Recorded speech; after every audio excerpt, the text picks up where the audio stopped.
right, for introductions, I am Paige Parker, and I'm just going to be the Master of Ceremonies today. Your content is coming from Callie Poncik from Academy ISD. Um, Over the past 12 years, Callie's professional focus has been curriculum and instruction, professional development, and other central office duties. We all know how that other duties as assigned goes. She spearheaded the initial TIA stakeholder group for Academy in 2021, and since then, she's worked to help expand the district's local TIA plan to include nearly every instructor in the district. So she's got some good information to share with you. And without further ado, I will turn it over to Callie. Well, thank you to everyone for joining, and thank you to Eduphoria for inviting me to speak on TIA. Like she mentioned, I've been a part of Academy's journey for TIA since the beginning 4 years ago. If you've been in this work for a while, you know that it seems like a long time to get to that payout part. If you're just in the beginning, know that the goodness is coming later. You just got to do the hard work up front. And if decisions are made correctly, the reward is great. If you want to go ahead and go to the next slide, Paige. I just wanted to give a little bit of background in case there are any with us that haven't started TIA and they would like to begin the journey. This incentive process is built a little different than others that have been in Texas, which helps gives teachers a little bit of security in it, that it's actually built into the legislative session. And so it started in 2019 through House Bill 3. And if you've been watching what's currently going on in Austin, Senate Bill 26 is looking at expanding the funding to that and potentially adding a fourth level instead of just the 3 that we currently have. Representative Brad Buckley is from our area, and so you can see in the picture that he actually attended our payout this past May, but he is one of the big proponents of TIA, and so we like to keep him in the loop so that way he can see what's going on in districts, how it's affecting us, what our struggles are, you know, just the real things that are happening in a district as it pertains to TIA, and he's been very receptive to that feedback. So I just wanted to mention on there how it is different, because the first thing teachers ask when you're starting that 3-year journey of getting to it, someone is saying that they're not hearing anything. Paige, can you hear me okay? Yeah, I am hearing you fine. Renee said she can hear as well. Okay, I just wanted to make sure my speakers were going through. Thank you, Katie and Renee. So I just wanted to let everybody know, if that is a question your teachers bring up, is can we trust it? Is it going to stay? Is it worth the work? Yes, it is worth the work to continue this journey. Okay, next slide. So the recruit, retain, reward, you're going to see that a lot. If you search the TI website, that's going to pop up, but it's very true that those are the 3 themes as to why do it. You want to compete with the districts around you that are larger, but you can't pay their salaries. This is a way to recruit, to offer TIA maybe in eligible teacher groups beyond just your core. You want to retain the ones that you have, and that could be retaining a 10 to 12-year teacher, or that could be retaining a teacher that's about to retire, but then they say, oh, I can get this additional income, and they're a very, very rock solid one of your top teachers. Now you can maybe extend their life in the district for 5 more years. And I've seen that happen with several people here in Academy. And then on the reward side, you're rewarding people for their good work that they're doing every day in front of kids. It is hard work. If you're close to dealing with classrooms and you get to be in front of kids, you're reminded daily of what that is like. And so getting to reward those teachers, it's awesome to see the smiles on their faces when they know that they've earned a designation. We have someone with their hand raised. Todd, if you want to throw your question in the Q&A section, I'll be happy to answer that. So for the process, there's 3 main parts before you get to the teacher compensation. You have the application year that you're truly working for a full school year, meeting with your stakeholder group, meeting with your leadership team, making decisions that are appropriate for your district. The TIA portal is where your application will live, that you'll answer the submission questions. And there is a readiness rubric to check yourself against. So you know exactly what they're going to be looking for. They give you exemplar answers. And so you're not just going in blindly. But it does take a full school year. The TIA team at TEA, which is a very, very great team, they're very responsive. They hold webinars throughout that year to kind of guide you through the process. But you will hear very often it's a local decision. It's a local decision of who you want to include. It's a local decision of what you want the weights to be, of how you want to pay out, when you want to pay out. Um, they're going to give you the options, and then you get to decide what that looks like for your district. That application is due each year, April 15th. And then after it is submitted, you will find out roughly the end of May, beginning of June, if it was approved.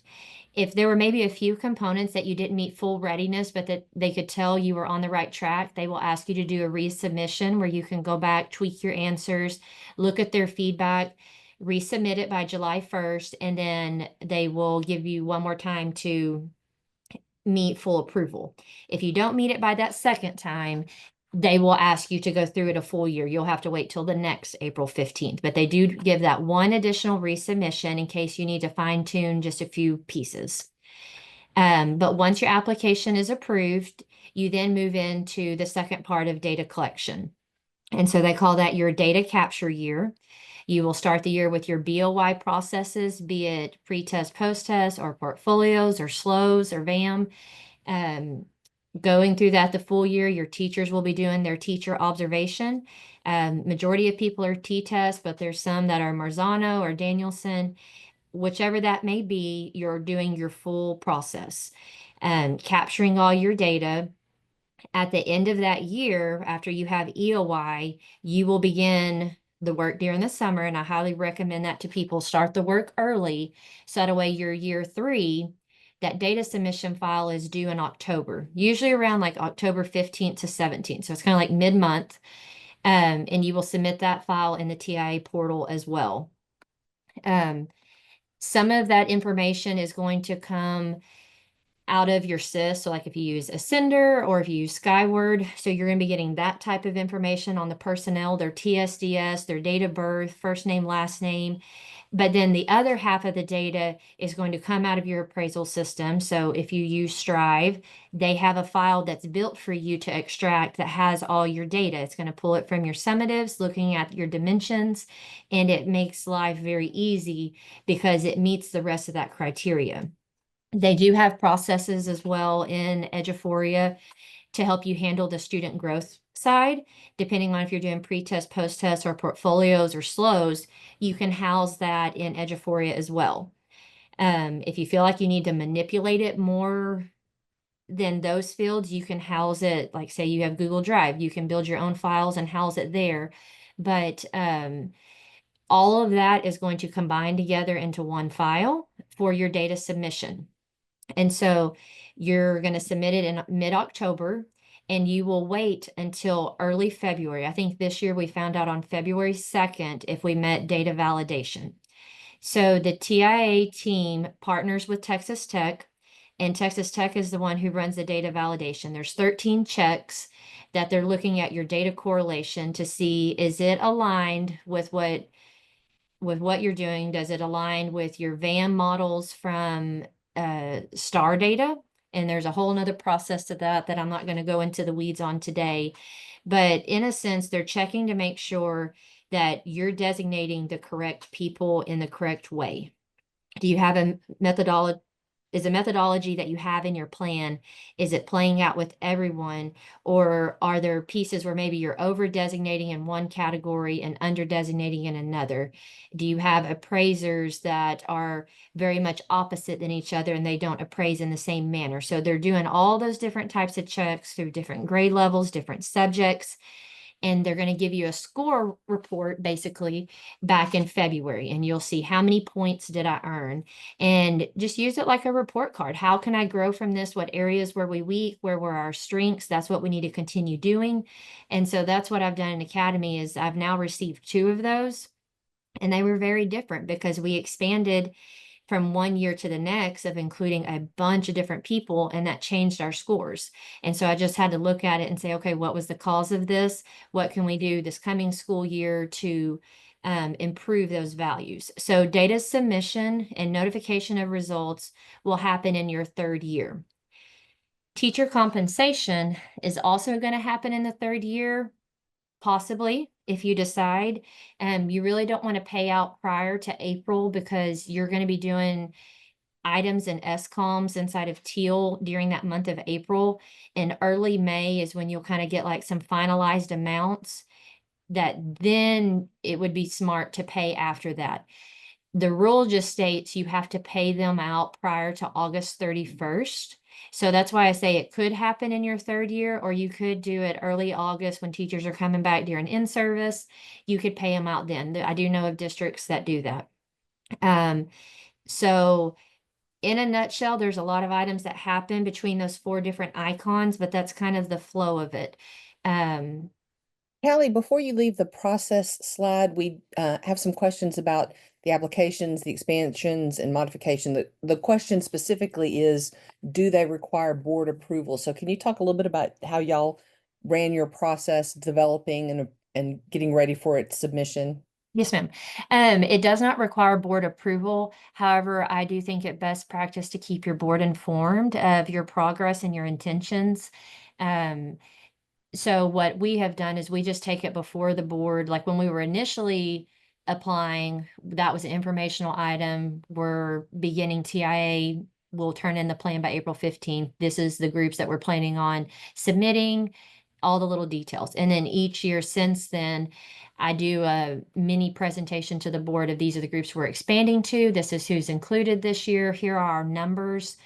Because that's something they're always really interested in is how many of our teachers are eligible. And then a little bit later, they'll say, okay, how many of our teachers earned one? And so it's best practice to give them that, but it's not required for board approval. Thank you. Mhm. Are you ready for the next slide? Yes, ma'am. Okay. A little bit about ours on the components. You have 2 levers that are required, and it's the teacher evaluation and the student growth. It is not required that they are 50-50 like Academy has chosen to do. And to be honest, initially that is not what we intended. We were going to have the third optional component, which could be anything that your district chooses. We were going to have campus student growth because with our RTI processes, teachers are sharing kids a lot, and I'm sure that's pretty common in other districts. So we thought, okay, let's have the campus student growth where everybody has a buy-in together. Well, when I started running the data, roughly around March or April, I believe, I was seeing that it was hurting our higher teachers and the majority of the teachers than it was helping them by watering that down. We had 50% teacher evaluation, 40% student growth, and 10% campus student growth is initially how we had it. And then after running the data, we just said, no, let's simplify it back. We're going to do 50-50. We didn't want one to be more than the other. We did not want more of the pressure on the principals and the APs going in and doing their T-tests. But we also didn't want it more on the student growth to where, maybe a teacher came back and said, well, my kids just didn't try, or to some effect that the test skewed the data. So we had lots of conversations on it. It was several times we had to go back and revisit the idea. But you do for sure have to have teacher evaluation and teacher student growth. They just don't necessarily have to be 50-50. And then this is a slide that I get asked about a lot. When Paige read my intro, it stated that we have nearly every teacher involved in TIA, and that's because we had a course at the high school. An additional teacher was added to our health science field, and the preps that that teacher picked up did not include our practicum, so she wasn't involved. So this year I have everybody but one teacher involved. And so we're just continually doing expansion applications and modifications to tweak our plan and add in additional people. So you can see in the dark green on the left, these are the instructors that we started with our first year, primarily through MAP and our STAR. And so I'm just kind of giving everybody a moment to read. I know it's a lot on one slide, and typically you would say don't put that much on a slide when you're presenting, but this is what everybody wants to know. How are you involving them and who is involved? Cohort 2, like I mentioned this past year, um, we had data capture for a much larger group because when you're looking at adding in all your CTEs, your fine arts, PE, your social studies, because social studies is kind of always left out. There's not as many platforms and programs to do a pre-test and post-test for them. So STEM, tech labs, we expanded. Now we are a smaller rural district. So some of these I have two pre-K teachers. I have one English 3 teacher. So we are smaller. So it may not be appropriate for your district to expand to this capacity, but should you choose to, it is possible. Um, a lot of these, sorry, I'm trying to look through my options, what are on here.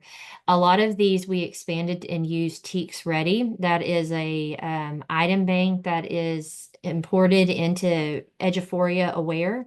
And that has been a lifesaver because prior to using that, several of these teachers were having to do district created pre-test, post-test.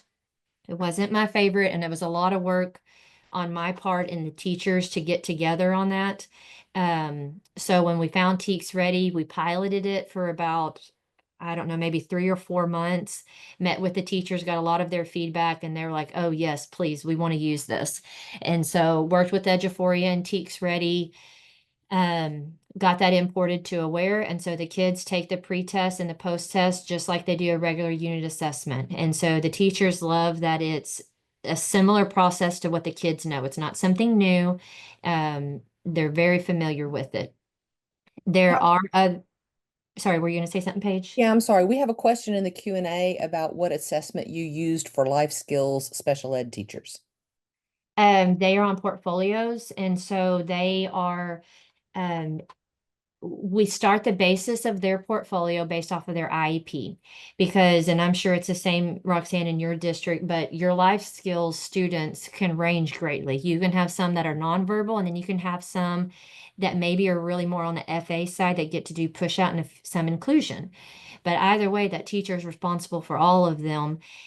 So we take their IEP goals, and if they typically have 3 to 4, and so we build those out as part of their portfolio. I work with the teachers to set the 5 levels on the rubric.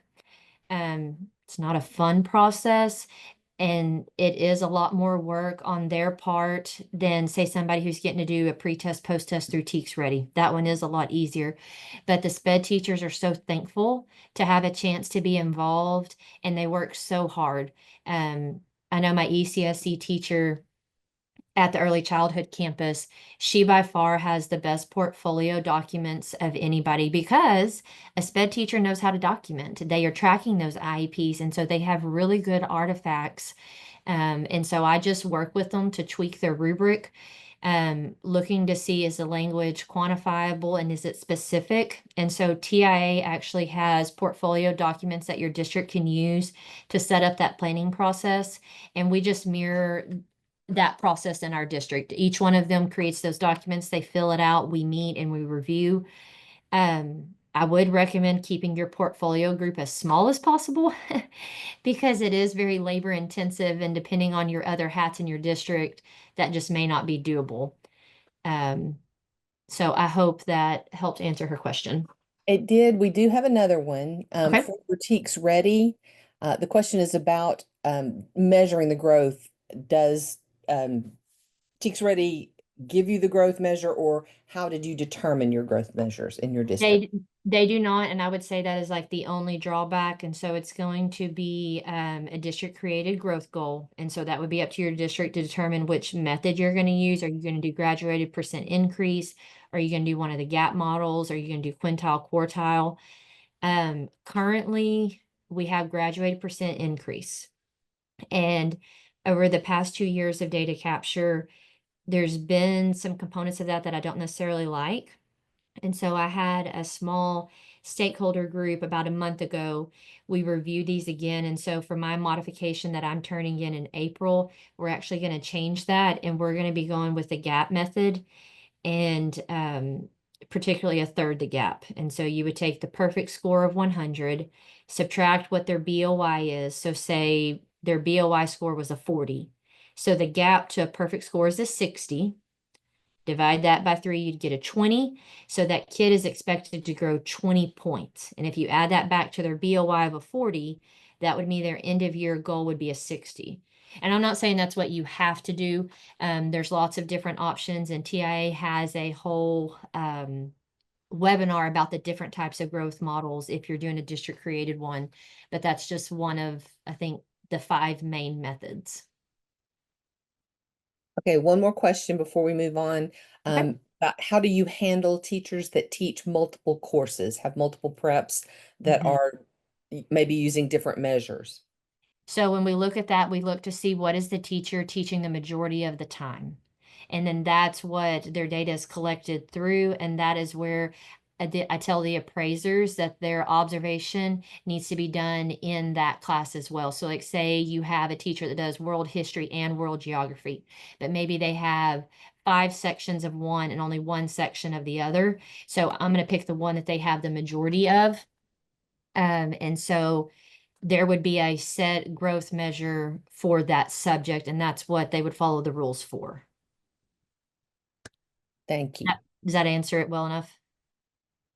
I think so. If we Okay. get any follow-up questions, I'll let you know. Okay, great. Let me see anything else on this slide. We've talked about the portfolio ones. We've talked about the TEKSready assessment. There are several in the middle column that were added through their IBC. And so such as my health science teachers, my culinary, trying to think of who else. Some of the ag ones like livestock production, theirs is through the it's housed inside ICV, but it's the Elanco Fundamental of Animal Science certification. And that platform actually has the pre-test and the post-test. So I'm getting very clean data. For the health science, we go through National Health Association, or your teachers may know it as NHA. And I really, really love that platform because the kids are taking 5 practice tests prior to their IBC. And so the teachers are getting really good progress measure checks.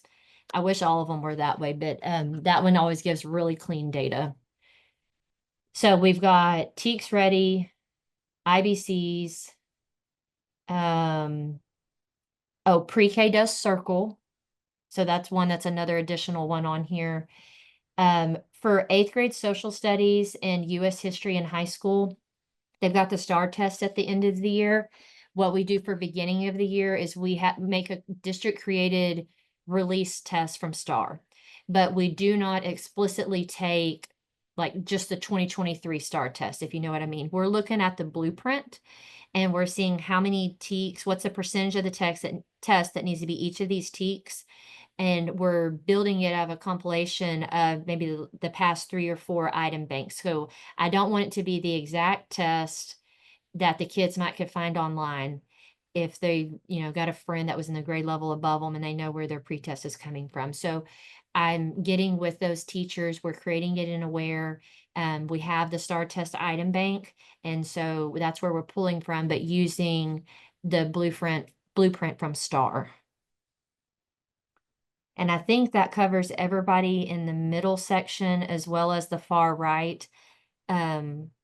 Those were added through TEKSready as well. And that's what's really great about TEKSready. They've been very responsive. I've met with them several times and I'm like, hey, could you look at this? I actually have asked about the student growth. Could you give us some step growth measures? Can you expand into languages, which they are now? They're working on Spanish 2 right now, and then Spanish 1 will be coming later. So they're growing and they're trying to meet this need, which as a district, I really appreciate that. We are not using slows. Sorry, I don't know if I said that too forceful, but I will avoid that one while I can.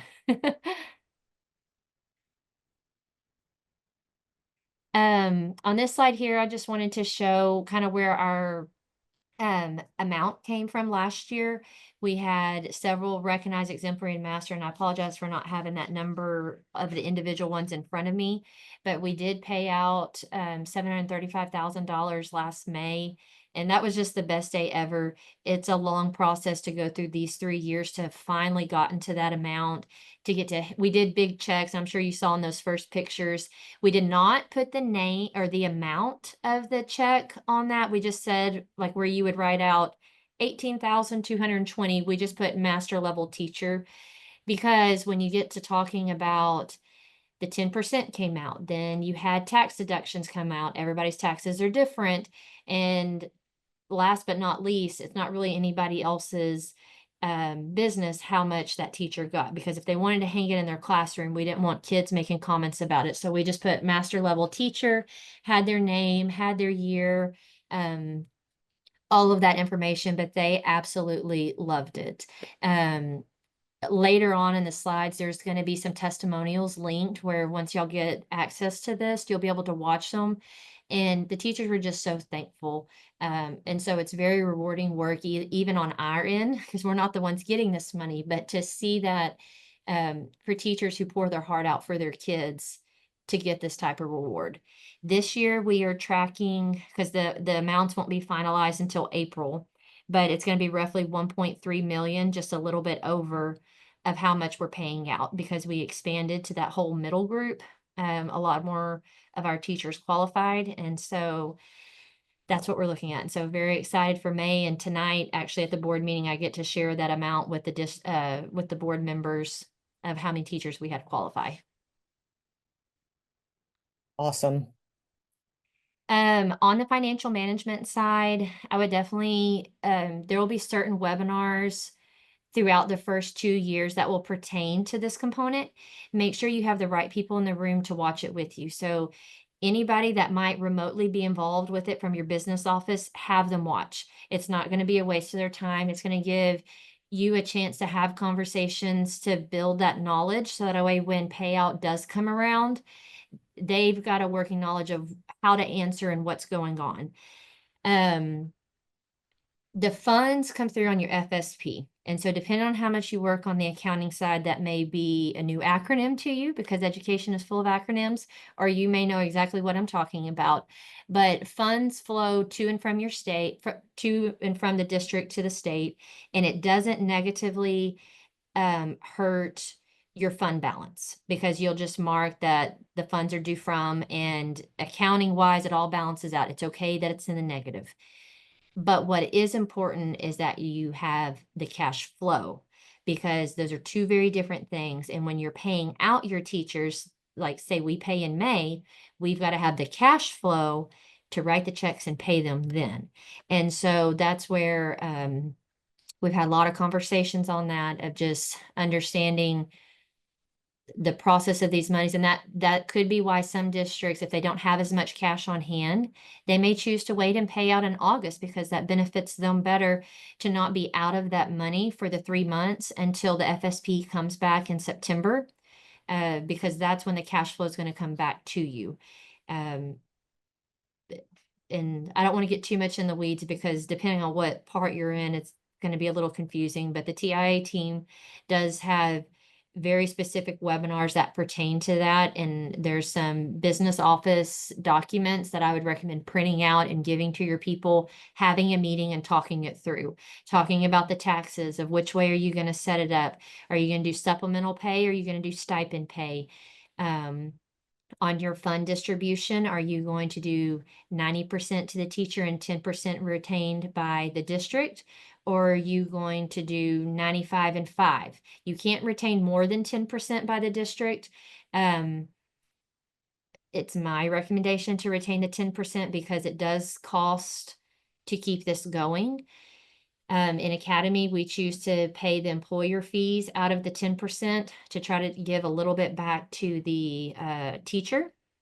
They are paying the above stat min fee, and I would definitely have that conversation with your payroll personnel, because that's a payroll fee that kind of happens after the fact at the end of your month.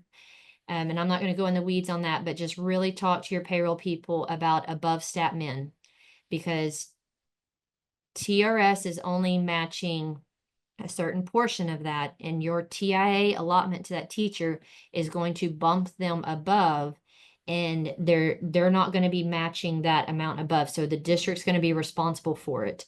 And it's let me look at my sheet real quick. For Academy this year, it's going to be about $72,000 for that above stat min fee. So if you're not calculating that ahead of time, you're going to have to pay that out of your fund balance. So just have a good conversation about above stat min. On the requirements, or sorry, I just wanted to add a little bit on this. It is a local decision of if you want all of that 90% or whatever you determine is going to the teacher to truly just go to the teacher, or are you going to break it up and maybe give it to an aide that worked in their classroom? Now, we did not decide to do that because if your district is anything like mine, aides get pulled halfway through the year. You had more sped students qualify, and so their minutes split and they're not in that classroom as much anymore, or you're short on subs for the day and you needed them to go cover a classroom. So it's, in our opinion, and again, this is just my opinion, so take it as you will. It was really hard to say that that student growth was impacted because of that aide. Now, I'm a full believer that aides should get paid more. And so a lot of people have that view of we just want to increase the pay for our people. So I get that, but that's just have a conversation with your stakeholders, determine what you think is best for your culture, and then communicate that to your staff. But know that the amount of taxes and deductions that come out, that 18,000 that you saw on the slide before for the master level teacher, they're really only getting about 13,000 of that once everything comes out. So when you start breaking up the percentages even more to your aides and support personnel, it can get watered down very quickly and it kind of loses the impact of the reward. So I hope that is helpful, or at least enough to give you some thoughts to question. Very much so. And then again, yes, communication. I like to have face-to-face meetings. I like to talk to people. I like to be able to watch their body language, see how they're responding. And so since we only have 5 campuses, I was meeting with them a lot. That first year when we had our application year, nearly every PD day, I was in front of the staff for maybe just 20 to 30 minutes, but enough to give them an update, answer their questions, and make sure that it was being answered correctly. The belief in TIA is one of the most important things to where people have a positive view of it, and that rumors that they're hearing are stopped quickly, and helping them understand that, once you get to the data capture year and they're starting to hear of who's going to get money, who's going to get a designation, they're like, well, they cheated in their classroom or they did this. Okay, that's your assumption of what happened in their classroom. So making sure that everybody knows what your processes are on testing, what your expectations are for appraisers and administrators during that testing time of being present, being visible, being in and out of those classrooms, because to keep the negative talk down, and just letting it know that everything's above board and we're doing our best to treat everybody fairly. And so I have developed a Google website where I have all the information posted, and it's going to be linked here at the end. It's not a super professional website. It's just a Google one, but I tried to keep as much information as I could for the teachers so they would know what status we're at, when due dates were, how things were calculated. Our payout sheet is on there.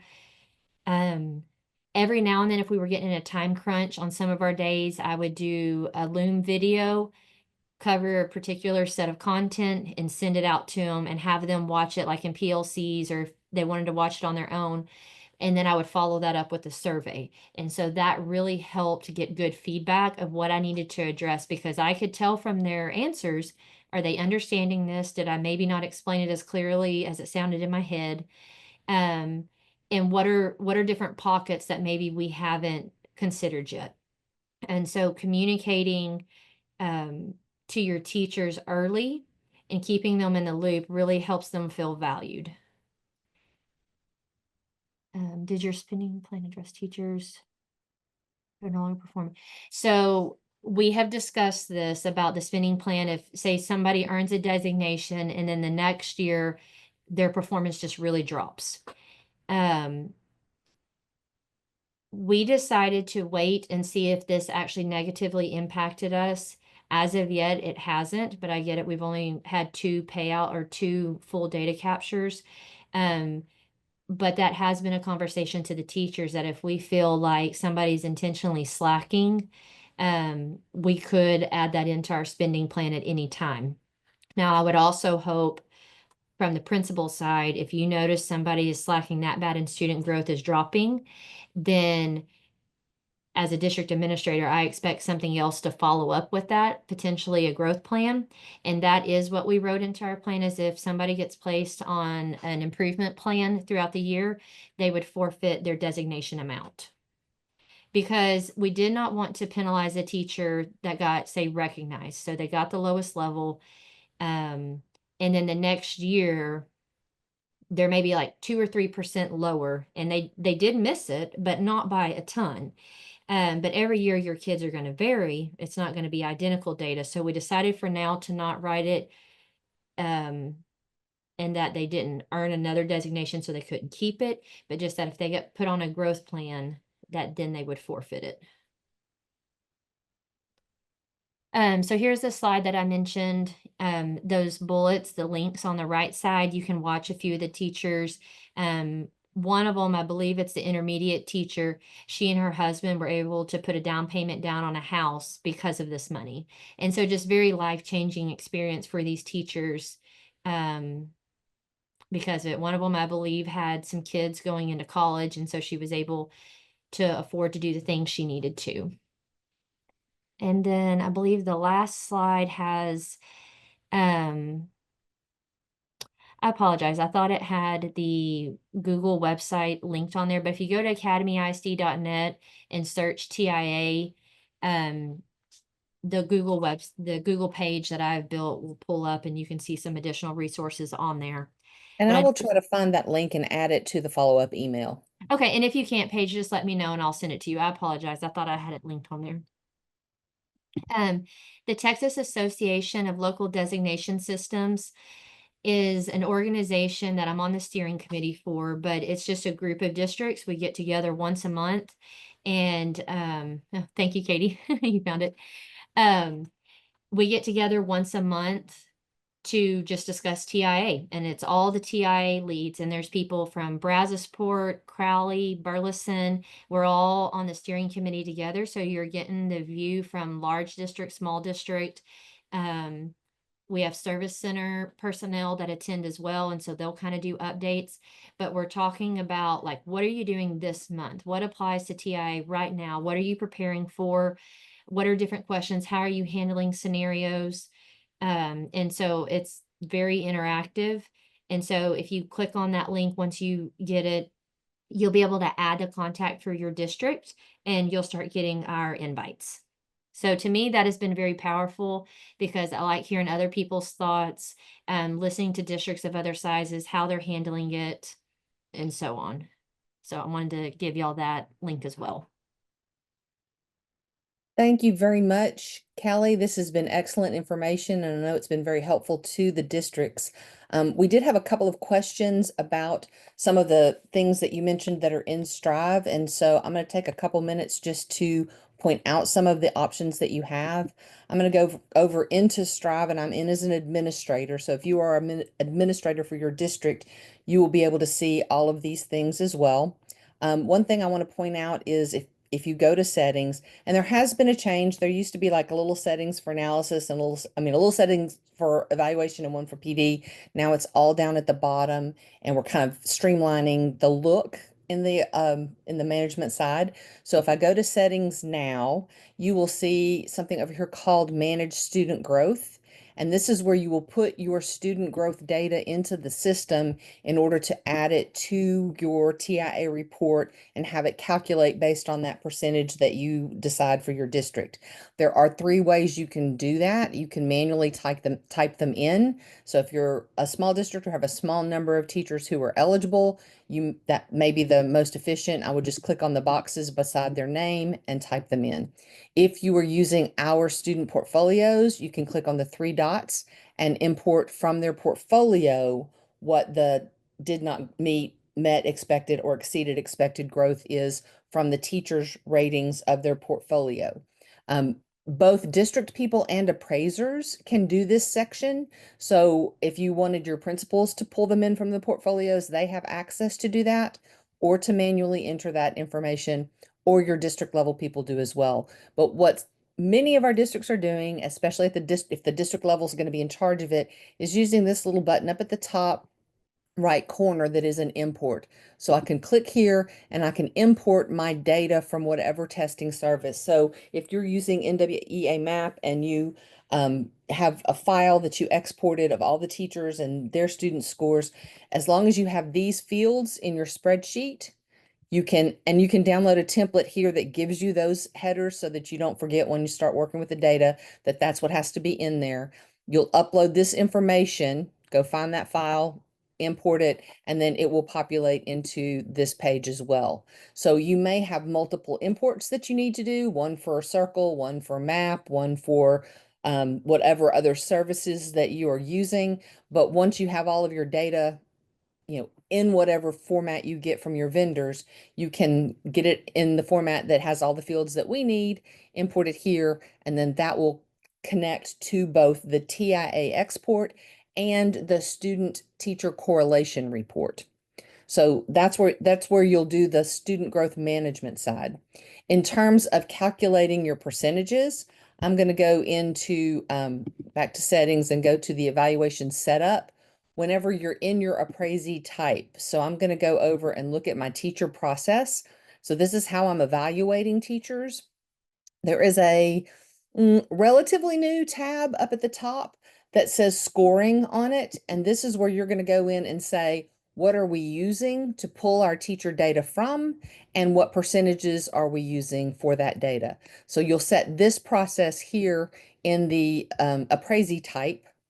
And then when you go to run the report, and I'm going to go over to reports, we have a TIA custom export that at the end, when everything is in, you can go in and say, I'm going to look at 23, 24. Maybe I should look at this. I don't know if I have 23, 24 student growth data in there because this is a demo site. So I'm going to go in and look at this data. Again, it pulls in that formula that I put into the appraisee type. And then when I download the report, it's going to give me a spreadsheet. The report is going to have all of the fields that are in the TIA data submission file. So if you downloaded their spreadsheet, our headers are going to match their headers exactly. And so once you get all of that data into the system, run this report, you'll be able to upload that into the data submission file. So we do have a way that puts that all together for you. It's going to pull from what you say is your rating for the teachers, and then the student growth from that student growth page at the percentages that you said, and it's going to have all that other information in there as well. One other thing that we have just to help monitor throughout the year is our detailed analysis. So you can go in and look at whatever documents you want. I'm going to look at observations because we haven't gotten to the end of the year. I'm going to look at current year. I want to see dimensions. I want to see end users. I could group it by appraiser, or I could group it by school if I'm a district level person. I like to start with the table score, but some people like the percentage first. That's a personal preference, but this is going to give me all of my teachers, all of their dimension ratings. I can filter that down to show me just the 8 for TIA. So I'm going to pick domains 2 and 3, and now I'm seeing the 8 dimensions for each teacher. If I want to see their total for that, I'm going to change it from dimensions to totals, and that's going to give me their average. It's still averaging only the 8 because I have it filtered down to domains 2 and 3 only. So this is the average of those 8 dimensions that are going to count toward TIA. So I can look at those ratings and kind of get a prediction. This is before adding in student growth and having the data validated by Texas Tech, but I can get a prediction of whether they reach one of those cut points for one of the designation levels. So I can look at detailed analysis in a variety of ways. Again, I mentioned, let me go back and look at maybe by schools. I can go over and look, instead of at the table, I can look at the graph and compare my campuses side by side, or I could compare my appraisers side by side and see how we're doing in terms of, are we seeing that bell curve of data with the bright purple being the majority, or are we skewed to one side or the other? And then the last report that I wanted to point out is the correlation report. I'm going to look at a custom range of data because this is my demo site and I don't have really good data for all of the years. So I'm going to put a big range in there to try to get what I need. We'll leave it there. And so that will give you a scatter plot. Each dot on the scatter plot represents one teacher. And when I float over that teacher, I can see their average. Now, I do want to come up here and narrow that down to just domains 2 and 3 again, if we're talking TIA. So now I'm looking at just that, the 8 dimensions in question. I can see what their average is and what their students' percentage growth is. And then I can see that skew number. What I would want is to see a small gap between the teachers and the students. So 5% is a very small gap. That's like a right on target teacher. But I'm going to have some of these that are outliers. This is a 67% gap between the teachers really high rating and the students much lower rating. I'm going to want to dig in and try to find out what that's all about. Is there a reason for it, or is that something we need to address in some other way? But you can Paige, kind of see. could I add one thing on this? Absolutely. If you notice at the top left of her graph over here, it says correlation coefficient, and right now it's at a negative 0.3. What your goal is to get is at least a positive 0.24. So this one is actually going the opposite way than what you would want. But Yes. on that data validation report, your goal is to have an R value, which is your correlation coefficient of 0.24 or higher. Thank you for that. Yes, ma'am. So you can see how you're doing there, and then you can drill down to see some of the individuals that might be the reason behind what your numbers are. So those are all things that you can see in our application to kind of help you manage the data as you go through the year. This report you will pull at the end of the year because it is asking for that final student growth information and also the end of the year, the summative evaluations for your teachers. So that will be something that you may look at after the school year's over, but before you send your data off in the fall. And then the detailed analysis is something that you'll probably do at multiple times throughout the year for multiple reasons to manage your data. I am going to include some links to things in our online help guide that you can refer to after the fact about some of the things that we have in Strive that are available to help you with TIA. I also want to mention that we have a teacher site. If you go to teachers.eduphoria.net, you will get to our teacher learning course, and it's a series of short videos. They average 3 to 5 minutes, and then we have some reflection questions along with that. It is free for your teachers to use. You can share the links with them, or they can register and go in and see all the courses themselves. We do have some new material for Aware Premium if you're in Aware Premium district, but we have both Strive and Aware videos in the teacher learning site. So if you're interested, please check that out. Also, we have some upcoming resources. We are offering we've been offering a series of ESC sessions. We've been meeting at the service centers, and they're hosting the day where we come in and talk about Aware and Strive. Our next one coming up is May 14th, and it is at Corpus Christi, which is Region 2. So if you're in that area and want to participate, check out their website where you register for workshops, and they have it posted in there. You might also check with your region. We've already been to 6, 11, 20, and 5. But if you're with a different region, you might want to check on their site and see if there's something that's going to be available for you as well. And then we do have an upcoming webinar in April that is engaged, empowered, and energized data. So it's going to be a good data session as well. All right, any final questions? I'm not seeing anything in chat. Let me look at the Q&A real quickly and see if there are any questions over there. There are a couple. Oh, the dialogue. I thought I did close the dialogue. So Greg was trying to give me some Excel help. I didn't close the dialogue box, and that's why I couldn't open the report. And then can we customize which dimensions to include from the appraisal towards TIA? TIA requires that you include 8 dimensions, 2.1 through 3.3. So that's sort of determined for you.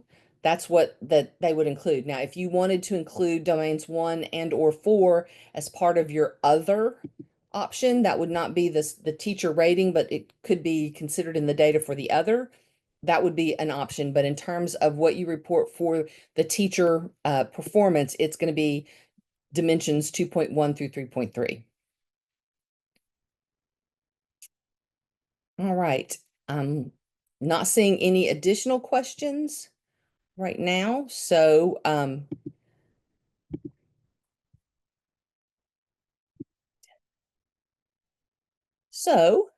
I want to thank you very much and thank you. Big thanks out to Callie. That was great information, and I know everyone appreciates hearing all of the things that you went through. That kind of makes it feel a little better for everybody else who is getting started with the process. Again, you'll be receiving an email from us with a link to the video, with the slides, with some other links, and you can always reach out to us at training@eduphoria.net. Thank yous coming into the chat.